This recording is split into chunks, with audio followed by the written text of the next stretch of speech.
ইরানের মিসাইল ট্রাম্পের কল্পনার চেয়েও বেশি শক্তিশালী। মধ্যপ্রাচ্যের আকাশে এখন সেটাই সবচেয়ে নির্মম বাস্তবতা হয়ে উঠেছে। যুদ্ধের ঘনঘটা, বারুদ আর বোমার গন্ধের মধ্যে শান্ত নীল জলরাশির উপর দিয়েও ধেয়ে আসছে আগুনের গোলা।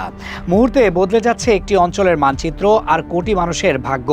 গত কয়েক দশকে এত ভয়াবহ উত্তাপ বিশ্ব আর দেখেনি বলে যে বর্ণনা এসেছে, তার ভেতরেই এক সময়ের নিস্তব্ধ মরুভূমি আজ প্রকম্পিত ক্ষেপণাস্ত্রের গর্জনে। সাধারণ মানুষের চোখ মুখে জমে আছে অনিশ্চয়তা আর প্রাণ বাঁচানোর আকুতি। ঘটনার সূত্রপাত সপ্তাহান্তের এক ঝটিকা সামরিক অভিযানের মধ্য দিয়ে। যুক্তরাষ্ট্র ও ইসরায়েল বাহিনীর সমন্বিত অভিযানে খোদ ইরানের সর্বোচ্চ নেতা আয়াতুল্লাহ আলী খামেনির প্রাণহানি ঘটে, যা তেহরানের জন্য অপূরণীয় ক্ষতি এবং বড় ধরনের উস্কানি হিসেবে উঠে এসেছে।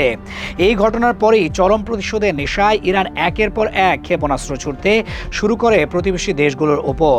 ইরানের এই বিধ্বংসী আক্রমণের নিশানা থেকে বাদ পড়েনি বাহরাইন, কুয়েত ও ইসরায়েল। এমনকি পর্যটকদের স্বর্গরাজ্য হিসেবে পরিচিত দুবাইও আগুনের লেলিহান শিখায় জ্বলছে বলে বর্ণনা করা হয়েছে। সামাজিক যোগাযোগ মাধ্যমে ছড়িয়ে পড়া ভিডিওগুলোতে দুবাইয়ের নামী অভিজাত হোটেলগুলো দাউ দাউ করে পুড়তে দেখা যাচ্ছে। কয়েকদিন আগেও যেখানে পর্যটকদের আনাগোনা ছিল, সেখানে এখন হাহাকার আর ধ্বংসস্তূপ। মার্কিন গোয়েন্দা সংস্থাগুলোর দাবি অনুযায়ী ইরানের এই অভিযানের মূল লক্ষ্য ছিল মধ্যপ্রাচ্যে অবস্থিত আমেরিকার বিভিন্ন সামরিক ঘাঁটি, কিন্তু বাস্তবে সাধারণ মানুষের বসতি আর পর্যটন কেন্দ্রগুলো রেহাই পাচ্ছে না বলে যে অভিযোগ উঠেছে, সেটাই পরিস্থিতিকে আরও ভয়াবহ করে তুলেছে। ইরান শুধু এই অঞ্চলের ভেতরেই আঘাত সীমাবদ্ধ রাখেনি বলেও বর্ণনা এসেছে।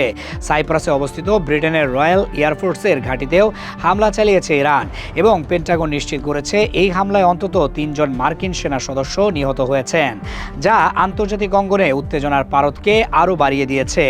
বিশেষজ্ঞরা সতর্ক করে বলেছেন, যুদ্ধটি কেবল আরব দেশগুলোর মধ্যেই সীমাবদ্ধ থাকবে না, কারণ ইরানের হাতে থাকা ক্ষেপণাস্ত্রগুলোর পাল্লা প্রায় 1240 মাইল পর্যন্ত বিস্তৃত, যার অর্থ তুরস্ক এবং মিশরের মতো দেশগুলো সরাসরি হুমকির মুখে।